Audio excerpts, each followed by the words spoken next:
bertambah 1 tahun, berlalu 1 tahun, berarti akan melangkah lebih dekat kepada kematian.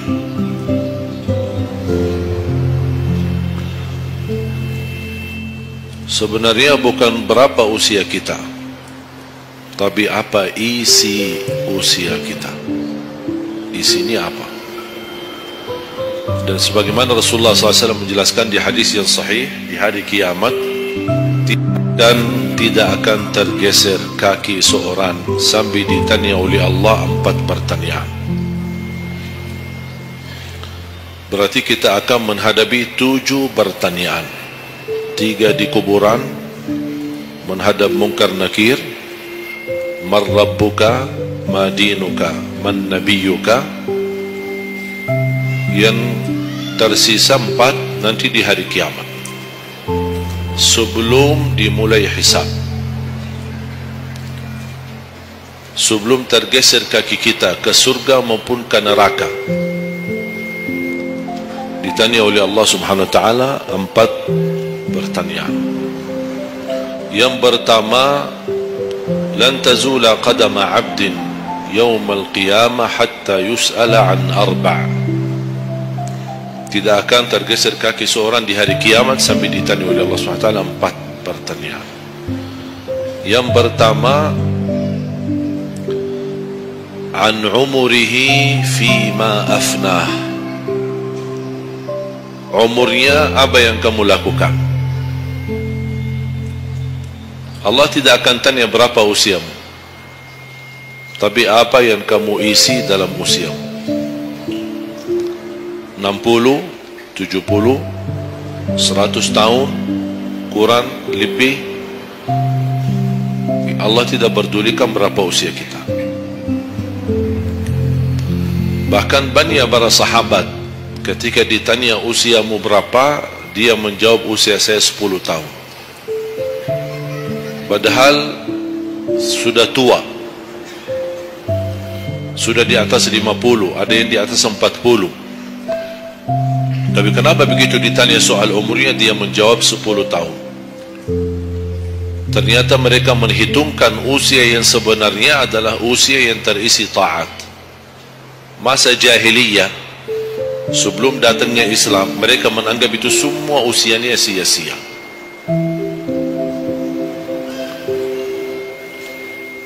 Berarti kalau ada orang muslim tidak salat sama sekali sampai usia 50 tahun, semua usianya sia-sia.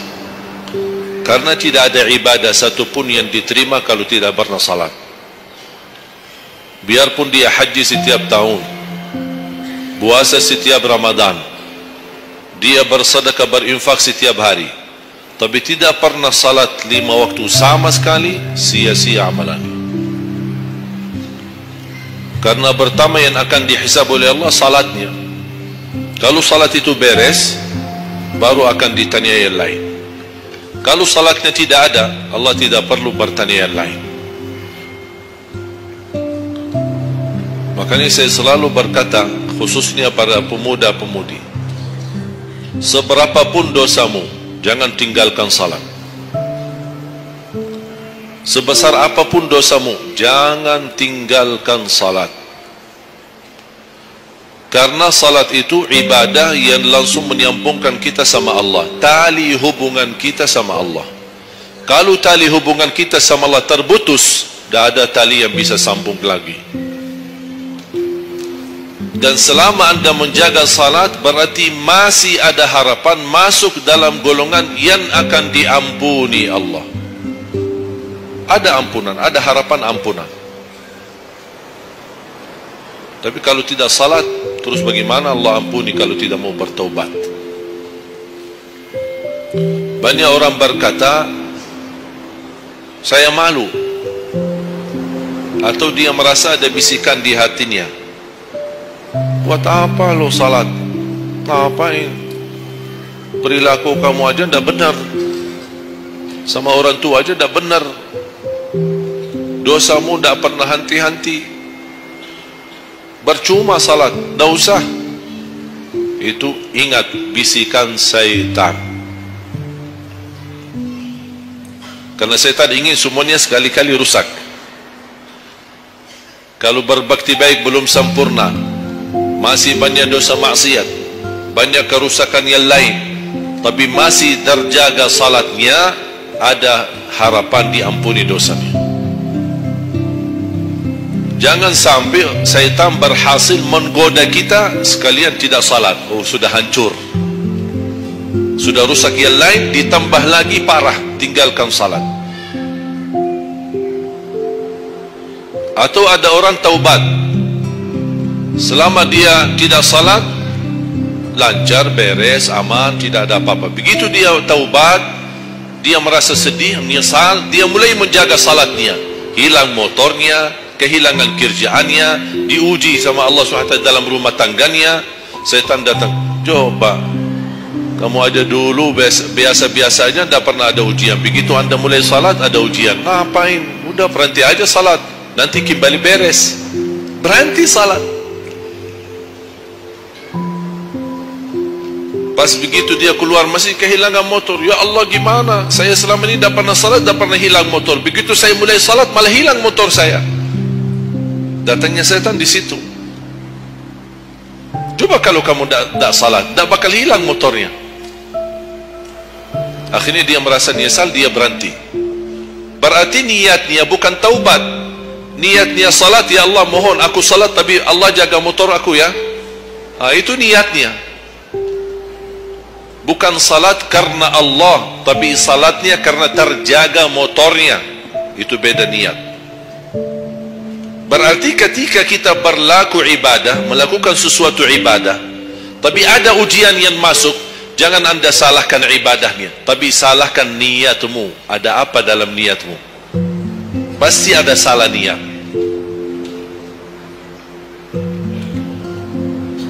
Dan itu inti daripada umur kita. Allah berikan 60 tahun.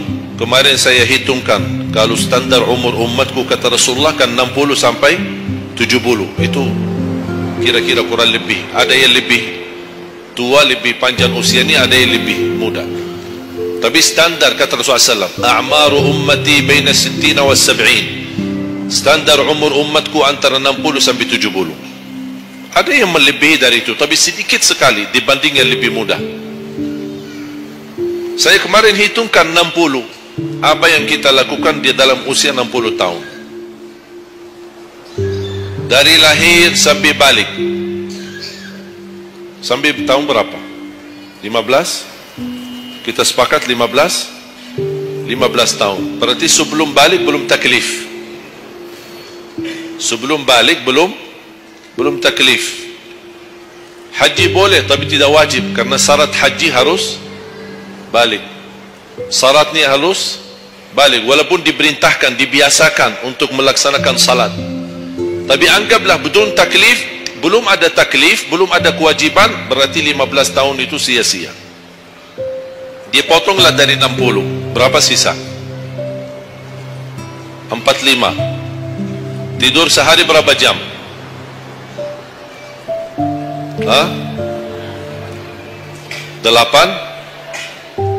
Boleh kita sepakati angka 8? Ya, kita bicara standar. Katanya menurut kesehatan, tidur yang normal dan pas dan cukup adalah 8 jam. Anggaplah 8 jam tidur. Ada yang tidur 12 jam.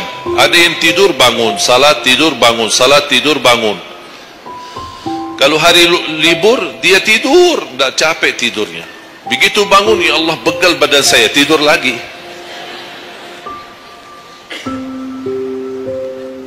Saya hitungkan 8 jam.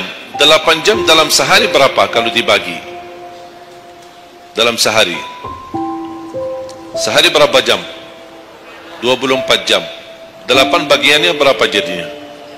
Sepertiga. Sepertiga sehari tidur.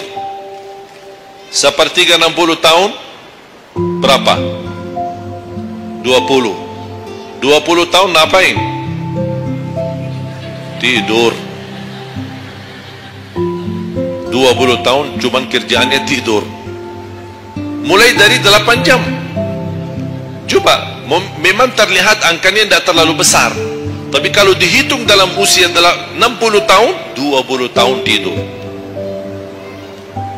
Ditambah 15 belum taklif, jadi 35. Tersisa berapa dari 60? 25. Cari nafkah dan rizki. Kerjaan, standar kerja, jam kerja berapa jam? 8. Berarti 60 tahun berapa jam? Berapa tahun kita kerja? 20 tahun. 20 tahun cari menjadi kaya. Tapi 20 tahun masih stres. Tak jadi kaya-kaya. Masih bermasalah. Ditambah habis 20 tahun pensiun, tambah hutang. Belum lagi hutang sana sini. Sekarang semua serba hutang. Dan yang aku heran, kenapa orang Indonesia suka berhutang? Ada masalah sedikit hutang. Sekarang HP cicilan bagus-bagus. Begitu saya kemarin diajak sama teman foto, saya lihat HP ini, wih, masya Allah, HP yang terbaru ini. Maaf, cicilan. Jadi jangan ditipu, jangan tertipu ketika anda melihat handphone baru sama orang, langsung anda baik sangka barangkali cicilan. Tak ada yang sanggup cash. Cash itu 12 juta sampai ada 15 juta. Bawa mobil yang mewah, cicilan. Begitu pindah rumah, cicilan. Jalan-jalan besok juga nikah, cicilan. Semua serba cicilan. Dan terpengaruhi dengan promo sana ini, ada ini non persen, non ini apa, sini beli satu dapat satu, dan semua serba hutang. Tanpa kita sadar, tidak sadar, memang mudah kita awal-awalnya berhutang, tapi begitu sudah jatuh tagihannya pusing. Memang hutang ini bikin aku stres. Ada orang minta sama saya amalan. Ada enggak amalannya supaya saya bisa mengatasi masalah hutang ini? Saya bilang mudah amalannya, jangan berhutang lagi. Udah, sudah selesai. Hutang itu di dalam Islam dibolehkan kalau sudah benar-benar keadaannya darurat, sudah tidak ada solusi, tidak ada jalan, tidak ada yang bisa bantu, tidak ada yang bisa menolong, akhirnya terpaksa. Dan hati-hati dari riba. Jangan terpaksa nanti beralasan, ya Allah saya terpaksa menggunakan pinjaman bank tapi riba. Pinjam 100 juta kembalikan 120 juta. Dosa besar.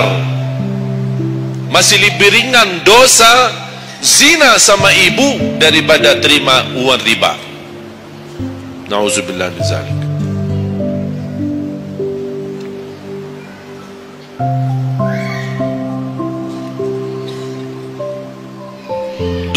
tahun cari kerja. Tadi berapa yang tersisa? 25 kan? Berarti yang tersisa berapa? Saya belum bicara ibadah Bapak Ibu. 20 tahun tidur, 20 tahun cari dunia, 15 tahun masih belum taklif, tersisa 5 tahun. Saya hitung dalam 60 tahun bagi orang yang rutin menjaga salat 5 waktu. Tahu enggak hasil hitungan saya dapat berapa? Anda jaga salat selama 60 tahun itu menghasilkan ibadah cuma 2 tahun 7 bulan. Total salatmu dalam 60 tahun 2 tahun 7 bulan. Karena salat 5 waktu berapa? Tidak sampai 1 jam. Tidak sampai 1 jam. Saya bicara yang wajib. Ada, bagaimana saya hitung kalau ada orang yang tidak salat sama sekali? Na'udzubillah, sudah habis sia-sia umurnya kalau tidak salat sama sekali. Saya belum hitung tarawih 23 rakaat 7 menit. Nah, itu beda urusan itu. Ada tarawih 23 rakaat 7 menit? Tidak ada tarawih. Jangan apa suuzzan, itu namanya olahraga. Olahraga paling cepat selesai dapat juara 1. Jadi kita harus baik sangka, jangan suuzzan, karena itu bukan salat.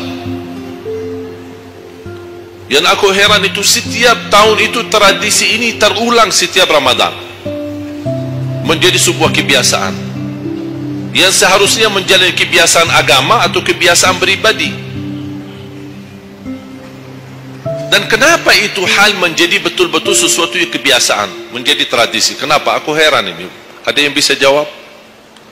Kenapa ketika masuk Ramadan tetap menjalankan 23 rakaat tapi dengan cara cepat? Aku heran belum menemukan jawabannya. Ada apa dengan 23 rakaat harus selesai cepat?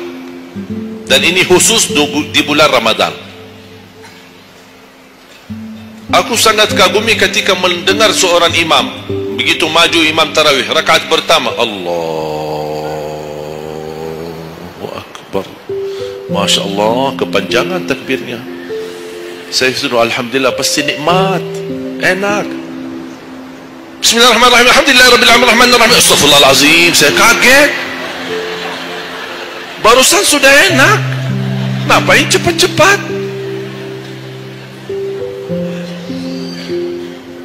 Makanya saya ingat di masa ketika saya di salah satu kampung, ada seorang bapa di samping saya. Saya datang ke masjid, sudah mereka mulai tarawih. Yang aku kasihan bapa di sebelah saya, barangkali usia 80, 90. Gerakannya tidak sama seperti kita. Kan kita masih muda, masih bisa mengejar imam. Habis bacaannya imam, saya tidak bisa mendengar kecuali ujung ayat. Oh, ini Al-Fatihah. Bismillahirrahmanirrahim. An-Na'im. Apa? Alhaakumut takatsur. Allahu Akbar. Sami'allahu liman hamidah. Allahu Akbar. Saya masih ikut. Yang saya kasihan bapa yang di samping saya ini. Begitu imam ruku', bapa kan pelan-pelan, kan begal badannya, sudah tua, fisiknya tak kuat, turun pelan-pelan. Imam sudah sampai Allahu hamidah, bapa berdiri lagi, dah jadi rukuk bapa. Pas begitu sujud, kita semua turun sujud. Bapa saya lihat pelan-pelan sambil batu-batu turun. Begitu dia sudah mau nyampe, imam sudah rakaat kedua, bapa malah berdiri lagi, dah jadi sujud. Astagfirullahaladzim, kasihan bapa, dah jadi rukuk, dah jadi sujud. Pas di rakaat yang kedua, saya megang tangannya, Pak, kita pulang aja deh. Mendingan salat tarawih di rumah sendiri. Itu bukan salat tarawih. Ramadan cuma berapa kita menemukan Ramadan? Orang yang sudah wafat, kalau kita boleh berbicara dan dengar bisikan, apa yang mereka bisa jawab? Wallahi, semua orang yang sudah mati berkeinginan kembali ke dunia untuk menikmati bulan Ramadan. Mereka ingin menikmati bulan Ramadan, menikmati tarawih, menikmati suasana buka puasa bersama, bagi-bagi sahur dan aktivitas yang lain. Ini kesempatan, kita masih diberi oleh Allah umur, sehat walafiat, maksimalkan. Tidak semestinya 23, mau 11 boleh, mau 23 boleh, mau seberapa pun tarawihnya, mau salat tahajud di rumahnya boleh. Ulama sudah menjelaskan jumlah salat malam atau tarawih yang paling sedikit 2 rakaat, yang paling banyak tidak ada batasnya. Jadi kalau kita 2 rakaat, 4 rakaat tutup witir, sah. 8 rakaat tutup witir, sah. 10 rakaat tutup witir, sah, tidak ada masalah. Tidak harus 11 atau 23. Intinya bukan jumlahnya, tetapi cara melaksanakannya. Apalagi kalau bacaan imam bagus, fasih, jelas hurufnya. Saya yakin bagi jamaah yang awam, yang datang setiap Ramadan, setiap malam ikut salat tarawih, dia belum bisa baca Quran, tapi dia mendengar baca imam selama 30 malam, dia pasti bakal belajar Al-Quran karena bacaan imam bagus. Bismillahirrahmanirrahim. Alhamdulillahi rabbil alamin. Ar-Rahmanir-Rahim. Maliki yaumiddin. إياك نعبد وإياك نستعين اهدنا الصراط المستقيم صراط الذين أنعمت عليهم غير المغضوب عليهم ولا الضالين الضالين آمين. Kalau tidak dapat manfaat mengikuti salat tarawih di belakang imam yang bacaannya fasih selama 30 hari, anda cuma dapat benarkan bacaan Al-Fatihah, wallahi nikmat, syukur.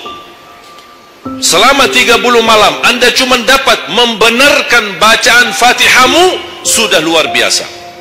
Tidak usah bicara ayat yang lain, hanya Al-Fatihah saja. Kenapa tidak sah salat kita tanpa Al-Fatihah?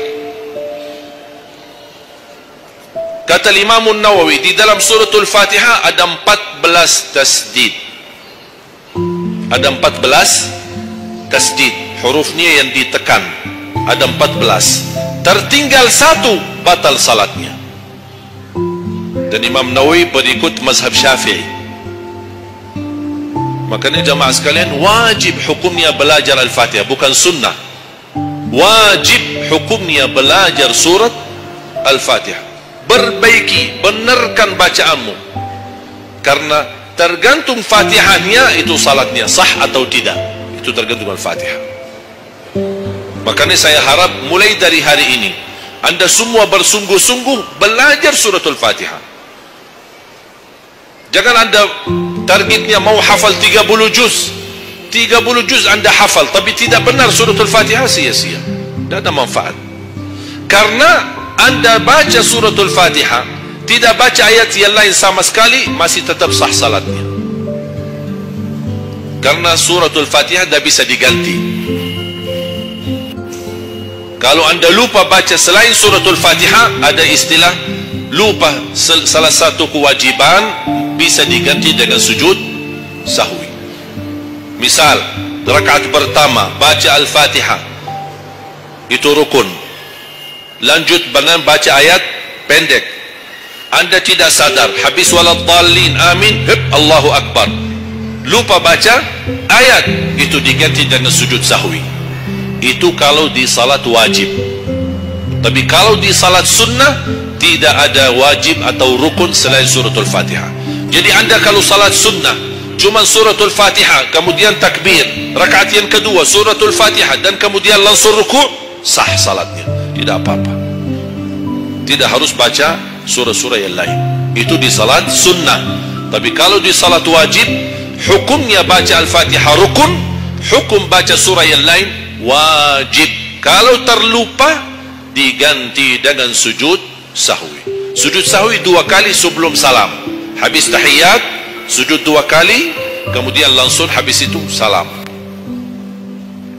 Dan habis sujud sahwi tidak bagi tahiyat lagi, sudah cukup tahiyat yang anda baca. Makanya kembali lagi jamaah sekalian, umur bukan berapa usianya, tapi apa isinya. Maka Rasulullah SAW bersabda, ni'mal abdus salih man tala umur wa hasun amalu. Sebaik-baik hamba yang salih, yang panjang usianya, tapi baik amalannya. Baik amalannya. Bulan Syaban ini sekarang tersisa kurang lebih 14 atau 16 hari. Rasulullah SAW punya kebiasaan puasa Syaban full. Sampai kata Siti Aisyah, tidak pernah aku melihat Rasulullah puasa 1 bulan penuh selain bulan Ramadan sebagaimana di bulan Syaban. Penuhnya Rasulullah SAW, bukan nisfu. Setiap datangnya Syaban ditanya nisfunya, mana nisfu Syaban? Nisfu. Full Syaban, puasa aja. Di awal boleh, di tengahan boleh, di akhir boleh. Yang tidak boleh, yang tidak pernah puasa Syaban, pas begitu berakhir mau mendekati Ramadan, seminggu terakhir atau 10 hari terakhir, itu ada sebagian ulama berkata makruh. Kalau sudah 2 hari terakhir bulan Syaban, anda tidak pernah ada puasa sebelumnya, itu dianggap oleh ulama haram.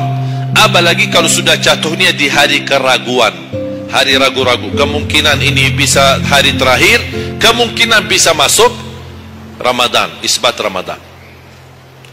Termasuk ibu-ibu dan jamaah sekalian yang masih punya hutang, segera lunasi hutangnya. Jangan begitu sudah mendekat puasa, anda punya hutang 7 hari, tersisa bulan Ramadan 5 hari. Syekh, apa? Aku punya hutang 7 hari, sedangkan yang tersisa bulan Ramadan itu tinggal 5 hari lagi mau masuk Ramadan. Aduh, 1 tahun dah pernah tanya. Begitu sudah mepet baru cari jawabannya. Itu karena hukuman nanti. Tetap diganti puasa yang dari tahun yang lalu, tetap bayar hutangnya, dan kena denda setiap hari kena fidyah. Jadi seandainya anda masih punya hutang dan masuk Ramadan anda belum lunasi, tetap hutang itu terbawa nanti. Pas habis Ramadan anda punya kewajiban bayar hutang. Tapi karena anda tunda, mundurkan sampai masuk Ramadan, anda punya kena denda. Ditambah lagi, bukan hanya bayar dengan puasa ganti puasa, tapi ada lagi namanya fidyah. 1 hari 1 orang miskin diberikan kecukupan makanan. Makanya kembali lagi, yang punya hutang segera lunasi hutangnya. Masih ada kurang lebih 15 atau 16 hari. Jangan sia-siakan umurmu. Yang kedua, pertanyaan Allah Subhanahu wa taala, wa an syababihi fima ablah. Usia mudahmu, apa yang kamu berjuangkan? Apa yang kamu lakukan? Pertanyaan saya kepada jamaah, usia muda apakah bukan usia dari umur? Bukan sesuatu dari umur? Usia muda bukan sebagian dari umur? Dari total umur? Bukan dari total umur. Tapi kenapa Allah bertanya soal umur secara total dan ditanya lagi soal usia mudamu? Kenapa? Padahal kan sudah cukup Allah tanya tentang umurmu, ditanya lagi tentang usia mudamu. Kenapa 2 kali ditanya?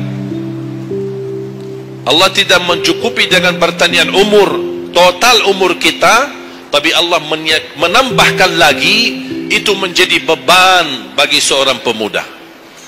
Allah bukan akan tanya total usia umurmu, tapi akan Allah tambah lagi pertanyaannya, apa yang kamu lakukan di usia mudamu?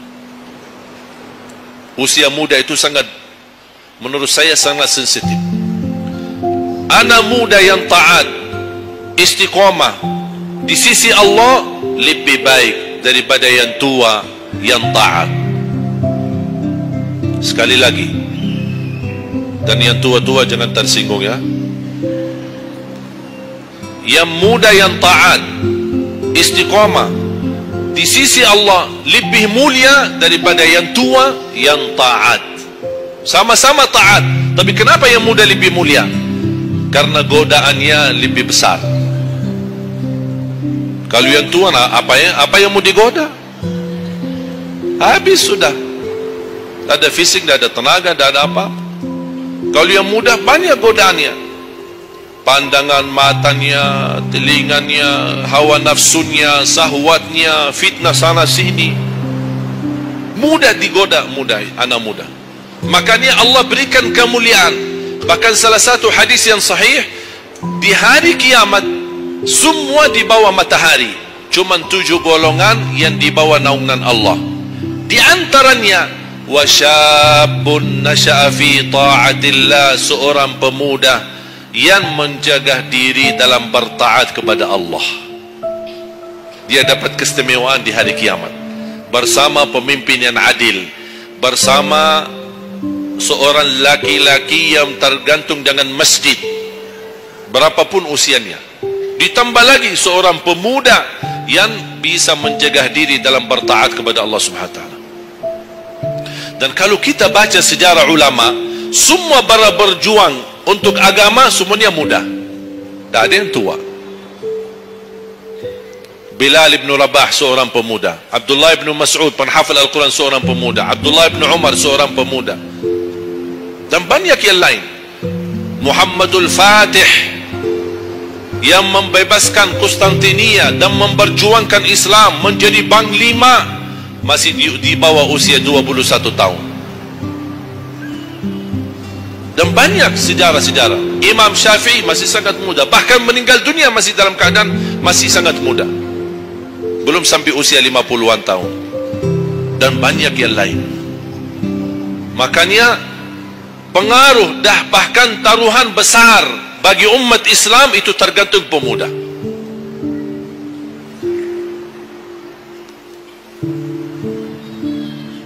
Kalau pemuda yang suka memakmurkan masjid, mencintai Al-Quran, dan dia bisa menjaga diri, dan dia bisa berbakti baik sama orang tuanya, dan selalu menjadikan target utama ridha Allah, wallahi Indonesia makmur. Kalau pemudanya jauh dari masjid, sibuk hanya bacaran, dan dia meninggalkan salatnya, jauh dari hal-hal yang baik, justru dia jatuh dalam narkoba dan berkali macam-macam dosa dan maksiat, hancurlah negeri Indonesia. Indonesia tergantung pemuda. Maaf, bukan tergantung para tua, tergantung pemuda. Makanya saya bahagia sekali ketika kemarin tanggal 17 April, saya bahagia sekali ketika melihat semua pemuda-pemuda ikut nyoblos di TPS. Walaupun kita belum lihat hasilnya, tapi sabar. Sabar. Ini ujian. Jangan ada orang terlalu muda diadu domba. Sabar. Apapun keputusannya kita tunggu. Keputusan yang resmi dari KPU. Keputusannya benar, tidak benar, serahkan kepada Allah. Hati-hati, jangan terlalu muda diadu fitnah. Sama-sama Muslim, jangan kita diadu domba di antara kita sesama. Bahaya sekali kalau terjadi konflik gara-gara pemilu dan kepentingan politik. Silahkan lihat apa yang terjadi di Timur Tengah. Semua kejadian di Timur Tengah, awal langkah kejadian itu gara-gara kepentingan politik. Yang menjadi korban rakyat. Orang politisi hidup di negeri Eropa, nikmat, senang, bahagia, semuanya serba ada. Mereka tidak bahaya, tapi yang bahaya rakyat. Yaman, Suria, Irak, dari tahun 90 sampai sekarang Irak tidak bisa aman. Ada orang bawa berita itu Irak saudara, dan mereka perang saudara antara Sunnah dan Syiah. Bohong, tidak benar. Ratusan tahun mereka hidup damai antara Sunnah dan Syiah, tidak pernah bermasalah. Tapi karena langkah awal kepentingan politik, lama-lama terpengaruhi dengan perbedaan aliran dan berbeda pendapat. Kalau sudah kita menjadi korban dan terpengaruhi demi kepentingan politik, mudah diadu domba, besok-besok akan terjadi perang antara Sunni sama Syiah di Indonesia. Besok lagi akan terjadi antara aliran-aliran yang lain sama golongan-golongan yang lain. Bisa terjadi perpecahan belah. Itu yang diinginkan oleh musuh Islam. Jangan diberikan kesempatan. Terjadi ujian, memang kita menghadapi ujian. Bukan hanya umat Islam di Indonesia. Di Palestina sudah 60, bahkan sudah sampai 70 tahun mereka menghadapi ujian. Tapi kekuatan sabar luar biasa. Tak pernah putus asa. Biarpun mereka tidak bersenjata, tidak punya apa-apa melawan musuhnya Israel, tapi mereka tetap tidak pernah putus asa, tidak pernah pasrah. Mereka tetap berjuang mencintai Masjidul Aqsa. Saya merasakan perjuangan pemuda ketika saya ke sana, ke Masjidul Aqsa. Makanya jemaah sekalian, kita bisa memperjuangkan tapi tanpa membuat permusuhan. Kita masih bisa bertahan, dan insya Allah ada jalan keluar dari segala kesusahan. Dan Allah tidak mungkin membiarkan kezaliman terjadi. Kalau kita merasa terzalimi, tak apa-apa, tunggu. Dan kita harus belajar saling menghormati. Yang memilih 01 itu hakmu, tapi anda tidak berhak mencaci maki 02. Yang memilih 02 itu hakmu, tapi anda tidak berhak mencaci maki 01. Sama-sama Muslim, sama-sama orang Indonesia. Malu kita, kadang-kadang aku sedih melihatku ini terjadi permusuhan. Ulama di sini mencaci maki ulama yang di sana, ulama yang di sana membalas lagi, dan apa tu? Ya Allah, malu kalau di antara ulama saja terjadi persoalan, permasalahan. Gimana orang awam? Makanya selalu saya dalam doaku, ya Allah, satukan dan rapatkan hati para ulama kami, satukan saf ulama kami. Ada perbedaan, itu wajar, tapi yang tidak wajar ada permusuhan. Apa yang saya sampaikan sekarang, saya yakin tidak mungkin 100% Anda semua terima. Ya harus belajar. Tidak boleh saya maksa Anda semua ikut pendapatku. Aku hanya menyampaikan, Anda bisa dengar, Anda bisa ikuti, Anda bisa tolak. Itu hakmu menerima atau menolak. Dan ada orang berhak untuk memaksakan kita. Oleh karena itu sekali lagi, mohon jaga dan rapatkan saf kita. Sekarang banyak muncul di media. Ini semua tujuannya berkeinginan menadu domba di antara kita. Sekarang akhirnya yang gagal, yang rusak siapa? Negeri kita. Yang kurban, rakyat kita. Orang politisi tidak apa-apa, mereka kan berduit, duitnya banyak, fasilitasnya banyak, bisa dia hidup keluar negeri dimanapun, dia baca keluarganya, sudah, biar rakyat jadi korban. Jangan kita mau dijadikan kambing hitam. Siap? Bisa jaga? 714 suku dan budaya berbeda-beda, tapi alhamdulillah masih bisa bersatu di bawah bendera merah putih. Dan ini karunia dari Allah Subhanahu wa taala, wajib kita syukuri dan wajib kita jaga. Dan kita berdoa. Sekarang Anda sudah ikut memilih kan? Sudah memilih? Sudah, itu ikhtiar. Anda sudah selesaikan tugasmu. Sekarang apa yang harus kita lakukan? Doa, memohon pertolongan dari Allah, biar Allah yang memilih mana yang terbaik. Ya Allah, kami sudah berusaha, kami sudah berikhtiar, pimpinlah kami, anugerahkanlah kepada kami pemimpin yang takwa, yang adil, yang amanah, yang mencintai agamamu, yang mencintai ulama, yang bisa melayani rakyat dengan ikhlas. Itu doa kita. Kalau boleh setiap tahajud, setiap sujud, habis duha, habis salat wajib, terus doa seperti itu. Saya punya kebiasaan ketika mengajak jamaah umrah, saya haruskan kepada semua jamaah ketika kami tawaf maupun sa'i, wajib paling tidak 1 kali tawaf, 1 kali sa'i, khusus doakan Indonesia. Karena Indonesia apalagi saat ini sangat membutuhkan doa kita. Sebagaimana kita berduli kepada saudara kita Palestina dan kita bantu, kita mendoakan. Kalau Indonesia tidak perlu bantuan dana, tapi butuh doa kita. Makanya jangan pelit untuk mendoakan negeri kita Indonesia. Faham? Yang ketiga,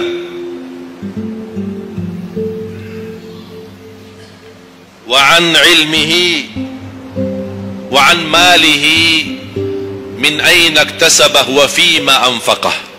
Pertanyaan yang ketiga yang akan ditanyakan oleh Allah, hartamu dari mana dan ke mana. Woi, bahaya ini. Kadang-kadang ada orang sumber dananya halal, tapi pengeluarannya bebas, semuanya boleh. Itu pertanggungjawabannya. Akan ditanya oleh Allah, dari mana dan ke mana. Allah sudah kasih kan? Itu dari mana datang? Anda harus memberi jawaban yang benar. Dan kemana Anda infakkan? Dan ingat, halaluha hisab wa haramuha azab. Harta yang halal bakal dihisab. Sekarang banyak orang salah faham. Orang fikir kalau ada harta yang haram akan dihisab oleh Allah. Tidak. Yang dihisab bukan yang haram, tapi yang halal. Dari mana dan ke mana. Terus yang haram gimana? Ngapain? Diazab. Anda sudah tahu itu haram, tapi Anda lakukan, Allah tidak perlu tanya lagi kenapa Anda lakukan. Allah pergi langsung diazab. Na'udzubillah min zalik. Hati-hati. Oleh karena itu bahagia kata Rasulullah SAW, seorang yang mulia, yang Allah berikan kekayaan, diberikan kemampuan, tapi dia bisa menggunakan dana sebaik-baiknya. ni'mal malus salih indal abdis salih, sebaik-baik harta yang halal di tangan hamba yang salih. Itu termasuk harta yang terbaik. Kenapa yang terbaik di tangan orang yang salih? Karena orang salih tidak mungkin salah guna. Dia sudah jaga sumber, dia juga pengeluarannya jelas. Untuk kebutuhan keluarga, tidak mubazir, tidak berlebih-lebihan. Katanya halal, berarti bebas belanja. Tidak bebas. Islam tidak menanjurkan seperti itu. Anda boleh ambil kebutuhanmu, tapi jangan berlebih-lebihan. Mohon maaf, coba sekarang tanya ibu, tanya diri sendiri masing-masing. Berapa macam baju di lemari kita? Sudah, mohon maaf, tidak usah bahas yang lalu. Terlanjur belanja karena ibu merasa tidak tidak tega, merasa keberatan kalau setiap acara itu aja yang dipakai. Pagi acara, besok siang pulang ganti, siang malam ada acara lagi ganti lagi, karena merasa malu. Apalagi kalau ketahuan, bukan yang tadi pagi ini ya, oh nada beda warna, memang sama model tapi beda warna. Malu karena orang-orang itu, apain kok. Makanya udahlah, terlanjur. Itu memang mohon maaf kebiasaan wanita. Tapi saya usulkan, baju-baju yang sudah lama tidak dipakai, ngapain simpan? Sudah, bebaskan, infakkan, sedekahkan. Saya kemarin bermusyawarah dengan tim-tim yayasan kami untuk membuat satu lembaga khusus yang punya pakaian-pakaian yang sudah lama tidak dipakai.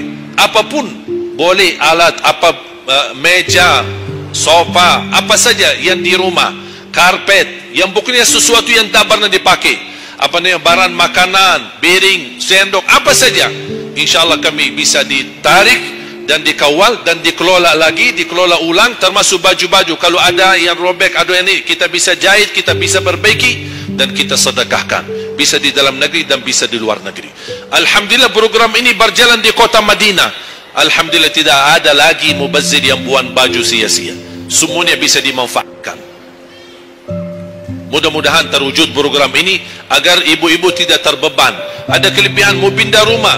Biasanya kalau pindah, apalagi kalau orang kaya, pindah rumah mana barang-barang dibawa lagi? Barang-barang besi yang baru-baru semua.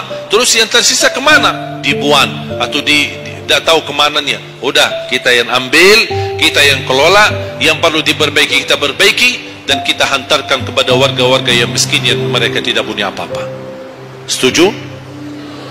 Yang terakhir, yang keempat, wa an ilmihi madza amila bihi. Allah akan tanya terhadap ilmumu, apa yang kamu lakukan. Jadi jemaah sekalian, intinya bukan berapa banyak ilmumu, tapi berapa yang anda amalkan. Oleh karena itu, jangan terlalu banyak belajar. Belajar dan amalkan. Walaupun anda belajar cuman sedikit, itu jauh lebih baik daripada anda banyak belajar tapi tidak sempat mengamalkan. Belajar, amal, belajar, amal. Dan ilmu yang bermanfaat yang diikuti dengan amalun salih. Ada orang Masya Allah semangat, ke sana belajar, sana belajar, sana belajar, tapi tidak pernah mengamalkan. Dikasih amalan zikir, wirid, tidak diamalkan. Ditambah lagi amalan yang kedua, tidak diamalkan. Akhirnya terbeban, banyak amalan belum ditunaikan. Itu menjadi beban. Nanti di hari kiamat Allah akan tanya, sudah berapa lama kamu belajar? Sudah berapa banyak ilmumu? Apa yang kamu amalkan? Oleh karena itu jemaah sekalian, tolong jaga. Boleh anda belajar, tapi anda amalkan. Kalau ada orang berkata, daripada saya salah, ya udah tidak usah belajar. Bahaya lagi. Ada orang berkata, daripada saya perlumpun dan bisa mengamalkan, mendingan saya tidak usah banyak belajar. Udahlah, biar saya tunaikan dulu yang sudah saya belajar. Tidak, tetap anda belajar dan mengamalkan sesuai kemampuannya. La yukallifullahu nafsan illa usaha. Walaupun anda belum tunaikan seluruh amalannya, tidak apa-apa, tapi anda sudah ada niat, anda sudah ikhtiar, anda sudah tunjukkan yang terbaik, tapi kemampuannya memang sampai segini, kemampuannya memang terbatas, tidak apa-apa. Allah melihat anda sudah bersungguh-sungguh untuk mengamalkan apa yang anda pelajari. Oleh karena itu, saya kasih satu amalan, insya Allah mudah-mudahan bermanfaat. sedekah subuh. Sedekah subuh, kenapa saya berkata sedekah subuh? Bukan berarti tidak boleh sedekah di waktu yang lain. Semua sedekah boleh di setiap waktu dan setiap saat, hari Jumat maupun selain hari Jumat. Tapi sedekah subuh itu termasuk sedekah yang terbaik. Kenapa? Bukan kata saya, tapi kata Rasulullah sallallahu alaihi wasallam. Setiap waktu subuh Allah turunkan malaikat, tugasnya mendoakan orang yang bersedekah subuh hari. Allahumma a'ti munfiqan khalafa. Ya Allah, ganti yang lebih baik bagi orang yang infak di subuh hari. Ibu-ibu lagi halangan tidak salat, sebelum beraktivitas isi sedekah subuh. Anda tidak usah susah-susah mencari anak yatim dan orang miskin di subuh hari. Mulai hari ini masing-masing bikin kotak amal atau botol atau kaleng, simpan di rumah. Setiap habis salat subuh sebelum beraktivitas isi sedekahnya. Apalagi kalau sedekah itu disertai doa. Begitu anda sedekah, sebutkan hajatmu. Ya Allah, dengan berkah sedekah ini, ya Allah, saya ingin nikah. Mudahkan jodoh. Nikah lagi juga boleh doa, tidak apa-apa. Ada yang sedang melamar kerjaan, anda isi wallahi dahsyat, amalan ini wallahi dahsyat, manfaatnya banyak untuk menyembuh penyakit, menabulkan hajat, memudahkan urusan, dan tidak pernah saya sampaikan amalan ini, semua alhamdulillah berhasil mendapatkan hajatnya. Begitu anda isi doa, ya Allah, dengan berkah sedekah ini mudahkan lamaran kerjaan saya. Ya Allah, dengan berkah sedekah ini mohon titipkan pahalanya untuk kedua orang tua saya. Kalau ada yang merasa dirinya suka marah, suka emosi, ya Allah, dengan berkah sedekah ini tenangkan hati dan jiwa saya agar tidak emosi lagi. Ya Allah, dengan berkah sedekah ini karuniai kepada aku anak penghafal Al-Quran. Bu, jemaah sekalian, saya berkeluarga 12 bersaudara, timnas, dan kami sudah memang sudah disusun satu lusin. 12 ini mempersiapkan kalau timnas kita belum mampu membawa juara, insyaAllah kami sekeluarga siap mengganti timnas. Alhamdulillah, dari saudara saya 12 ini 10 penghafal Al-Quran. Tapi orang tua saya awam.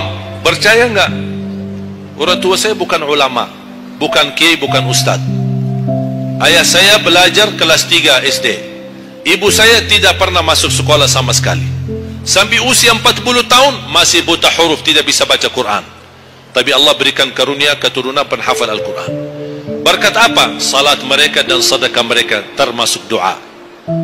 Itu perjuangan mereka. Alhamdulillah, sekarang ayah saya, ibu saya penghafal Al-Quran, yang jadi gurunya anak dia sendiri. Sekarang di Indonesia saya bawa 5 adik saya dan ditugaskan menjadi imam tarawih. Saya bawa mereka pindah dari Arab kemari. Ada 5. Yang perempuan sudah dinikahkan sama orang Indonesia, orang Jakarta. Dan saya dorong adik saya yang perempuan untuk menghafalkan suaminya biar jadi penghafal Quran. Yang 4 laki-laki, ada yang 2 bawa istrinya masing-masing dari Arab, yang 2 lagi saya nikahkan di Indonesia sama orang Indonesia. Ada 1 sama orang Sunda, 1 sama orang Lombok. Jangan khawatir Bu, masih ada lagi, masih ada lagi. Bahkan saya dorong adik-adik saya semua wajib nikah 4, masing-masing 4 istri. Kenapa? Supaya banyak keturunan. Kalau bisa setiap satu istri 12, satu lusin. Masya Allah, luar biasa.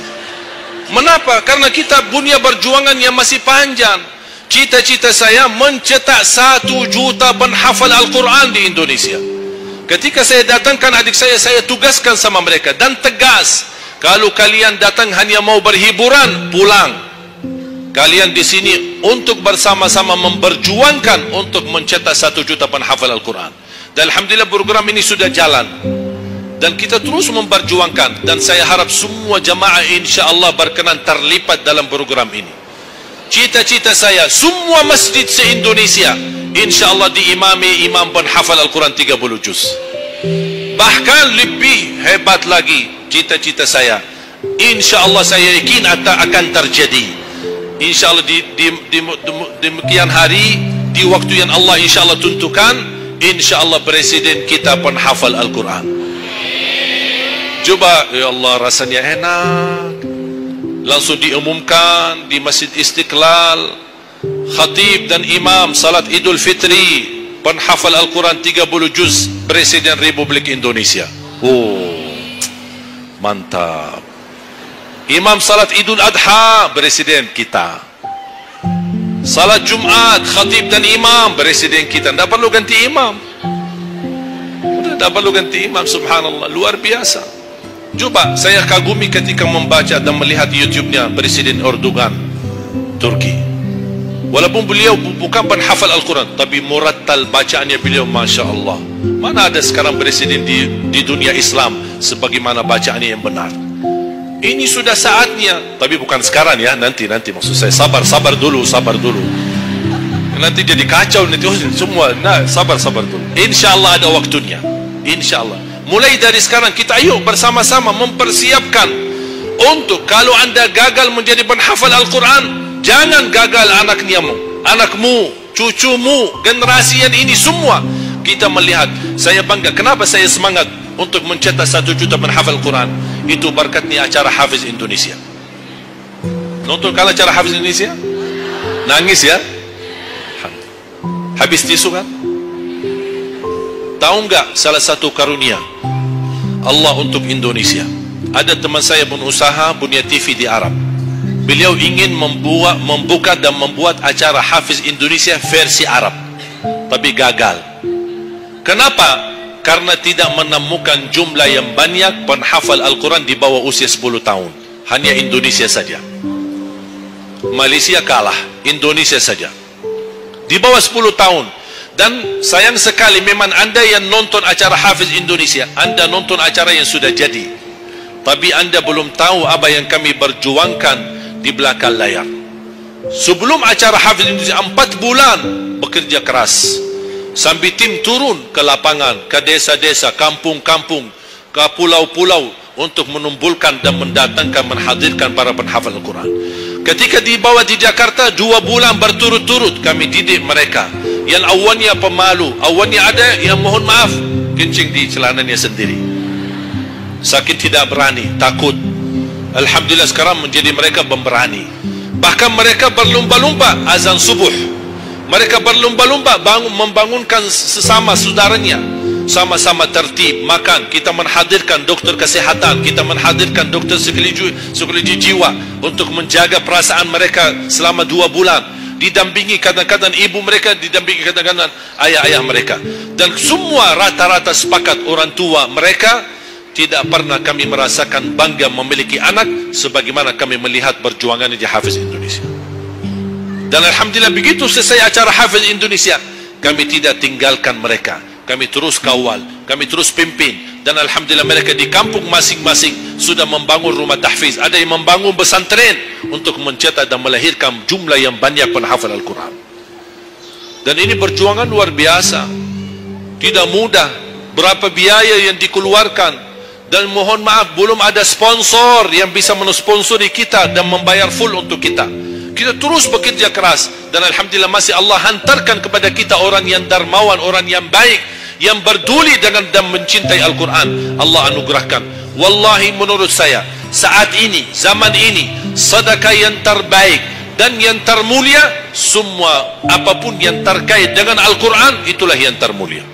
Makanya boleh anda ketika anda bersedekah, jangan lupa disertai doa. Di antaranya, anugerahkan ya Allah Indonesia menjadi negara Al-Quran. Tapi tolong fokus. Kalau anda isi sedekahnya, tolong disesuaikan.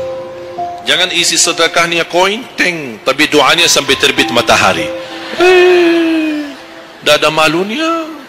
Kata Allah, koin-koin aja sedekahnya, doanya dah habis-habis. Hajatnya panjang, lebar. Malu kita. Bukan Allah tidak bisa, Allah maha bisa menabulkan hajat, tapi kita malu sama Allah. Kok cuma bikin teng, ya Allah, ya Allah, ya Allah, panjang. Fokus. Kalau usulan saya, 1 sedekah 1 hajat, 1 sedekah 1 hajat, dan insya Allah akan anda melihat manfaatnya. Mudah-mudahan semua yang hadir insya-Allah menjadi keluarga besar 1 juta penghafal Al-Quran. 1 juta mencetak penghafal Al-Quran. 1 juta keluarga Al-Quran yang insya-Allah akan membangun generasi baru yang membawa Indonesia menjadi baldatun thayyibatun wa rabbun ghafur, dan di masa yang akan datang insya-Allah Indonesia menjadi lebih baik. Amin ya rabbal alamin. Barakallahu fikum. Terima kasih, semoga bermanfaat. Kurang lebihnya mohon maaf. Mungkin ada panitia ingin menyampaikan selanjutnya. Wallahu a'lam. Subhanakallahumma bihamdika asyhadu an la ilaha illa anta astaghfiruka wa atubu ilaik. Wassalamu alaikum.